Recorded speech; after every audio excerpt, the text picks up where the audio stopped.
Logistics सुगमता में दिल्ली देश में अव्वल लीड्स 2026 इंडेक्स में दिल्ली को देश की सर्वोच्च एक्सीलेंस श्रेणी मिलने पर मुख्यमंत्री रेखा गुप्ता ने इसे राजधानी के लिए बड़ी उपलब्धि बताया।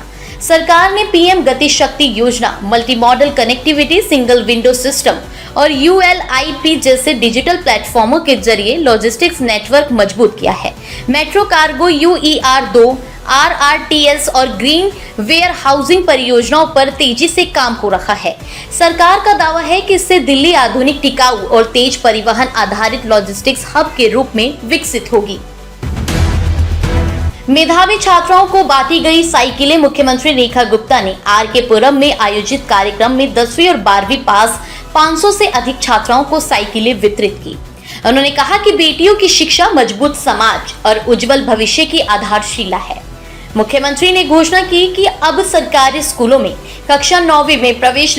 उन्होंने कहा कि बेटियों की शिक्षा मजबूत समाज और उज्जवल भविष्य की आधारशिला है।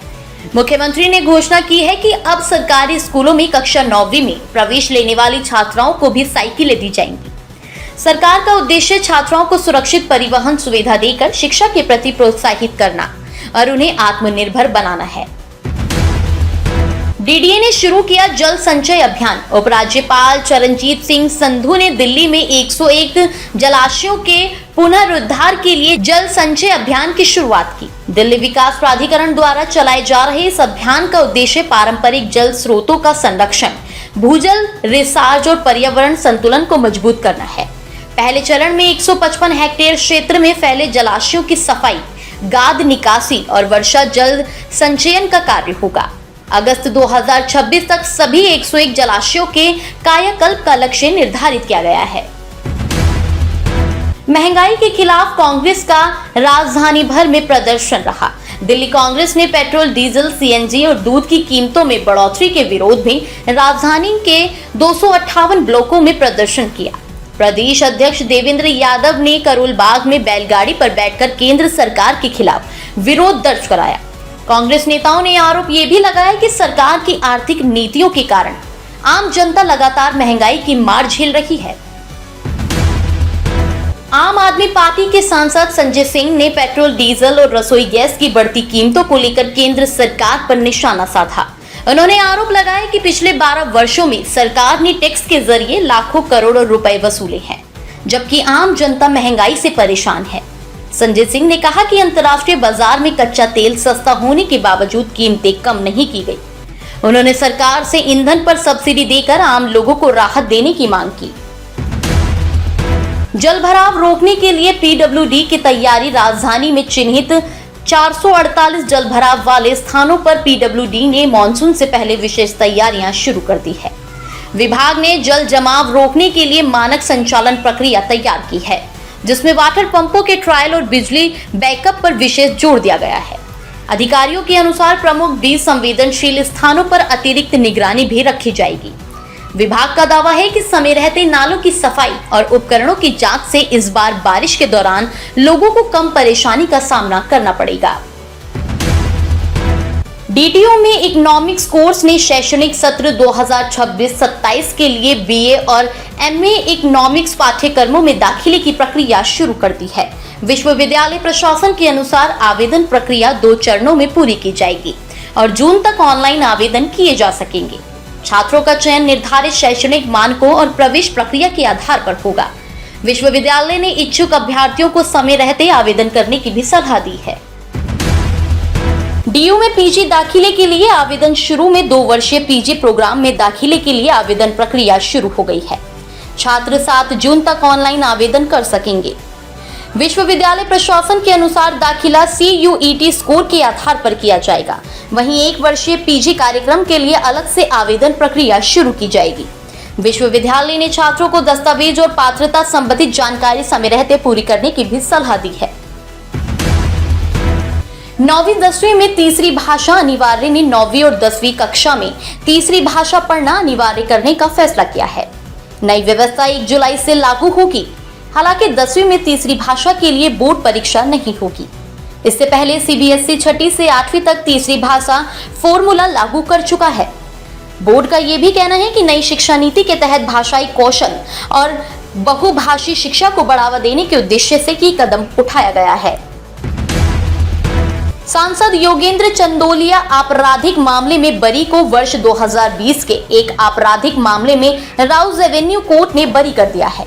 उन पर सरकारी कर्मचारियों के कार्य में बाधा डालने, बल प्रयोग करने और रास्ता रोकने जैसे गंभीर आरोप लगाए गए थे। अदालत ने उपलब्ध साक्ष्यों और गवाहों के आधार पर उन्हें आरोपों से मुक्त करा दिया है।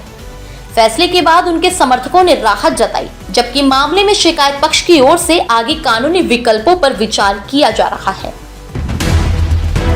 रॉबर्ट वाड्रा को मिली जमानत ने हरियाणा के शिकोहापुर जमीन घोटाले से जुड़े मनी लॉन्ड्रिंग मामले में कारोबारी को जमानत दे दी है। अदालत ने उन्हें 50,000 रुपए के निजी मुचकले पर राहत प्रदान की है। जांच एजेंसियों ने मामले में वित्तीय लेन देन और संपत्ति सौदों की जांच की जानकारी अदालत को दी। अदालत ने शर्तों के साथ जमानत मंजूर करते हुए जांच में सहयोग करने के निर्देश दिए हैं। नीट परीक्षा पेपर लीक मामले को लेकर विरोध प्रदर्शन किया गया। प्रदर्शनकारियों ने शिक्षा मंत्री और एनटीए के खिलाफ नारेबाजी करते हुए जिम्मेदार अधिकारियों को हटाने की भी मांग की। संगठनों का आरोप है कि परीक्षा प्रणाली में लगातार गड़बड़ियां छात्रों के भविष्य से खिलवाड़ कर रही हैं। प्रदर्शन के दौरान सुरक्षा व्यवस्था कड़ी रही और पुलिस ने प्रदर्शनकारियों को निर्धारित क्षेत्र में ही रोके रखा।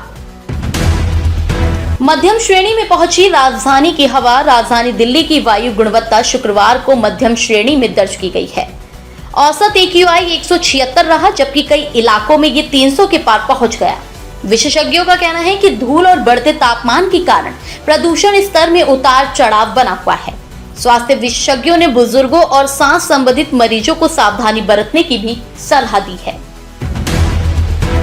अगले सप्ताह और बढ़ेगी गर्मी। दिल्ली में भीषण गर्मी और उमस से लोगों का हाल बेहाल है।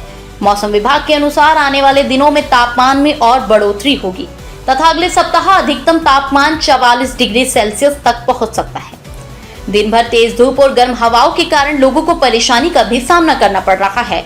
विशेषज्ञों ने लोगों को दोपहर में बाहर निकलने से बचने, पर्याप्त पानी पीने और हीट स्ट्रोक से सावधान रहने की सलाह दी है।